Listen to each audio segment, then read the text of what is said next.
Hello.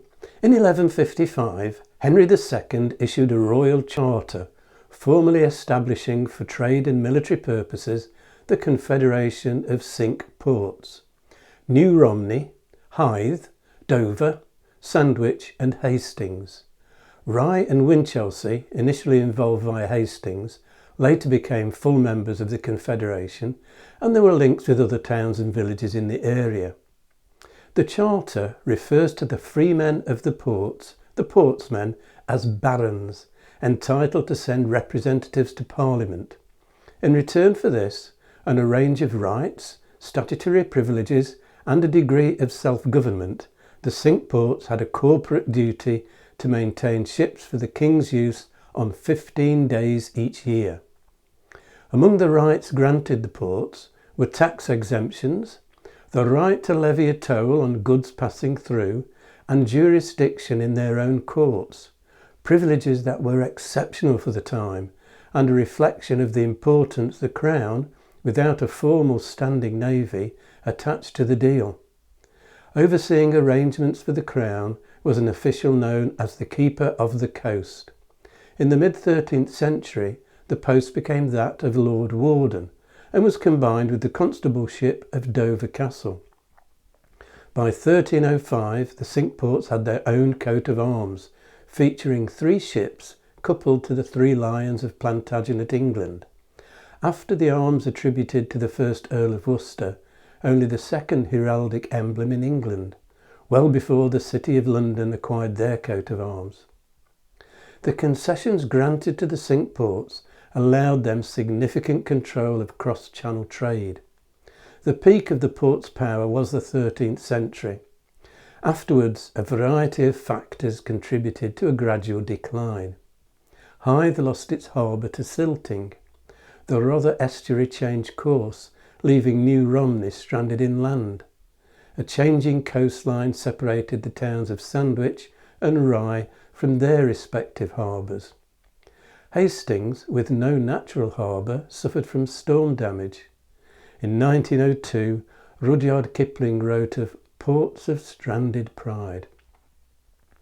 In the 15th century, 8 corporate limbs were added to the Confederation: Lydd as a limb of New Romney, Brightlingsea, Deal and Ramsgate attached to Sandwich, Tenterden linked to Rye, and Faversham and Margate as limbs of Dover, which alone of the original Confederation members remained a major port.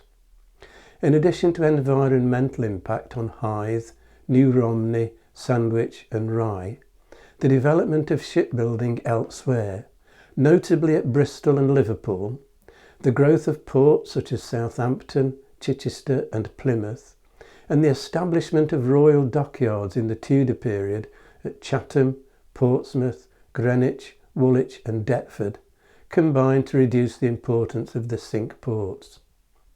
The freedoms granted in that royal charter of 1155 were eroded over time and vanished completely with the local government reforms of 1832.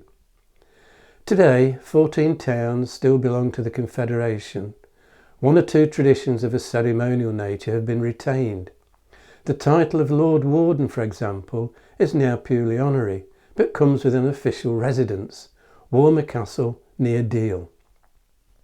The growth of Portsmouth as a royal dockyard began under King John, smarting from the loss of Normandy and needing to counter the threat of a French invasion. John commissioned the building of a fleet of oared galleys. William of Reuton was put in charge as keeper of the King's ports and galleys. By 1212, more than 10 royal warships were based at Portsmouth. In 1213, an English fleet under the command of William Longspee, Earl of Salisbury, led a successful raid on Damme harbour in Flanders, where French ships supporting troops besieging Ghent were moored. A writer at the time claimed, "Never had so much treasure come into England since the days of King Arthur." It didn't end the French threat. In 1216, Louis, son and heir of Philip II of France, with backing from some rebellious, disaffected English barons, landed on the Isle of Thanet in Kent and captured all of the Cinque Ports with the exception of Dover. Defeat for Louis on land at the Battle of Lincoln, followed by defeat at sea off Sandwich by a fleet led by Hubert de Burgh, ended Louis's attempt to gain the throne of England. Edward I invested heavily in building up the royal fleet. Ships played a key role in his campaigns in Wales, enabling the chain of castles built in North Wales to be supplied by sea.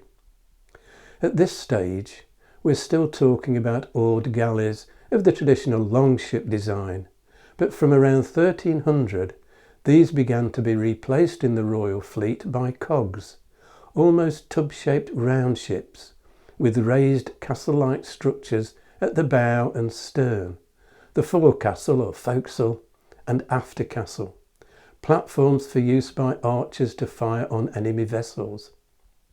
In 1337, growing tension between England and France erupted into what would become known as the 100 Years' War.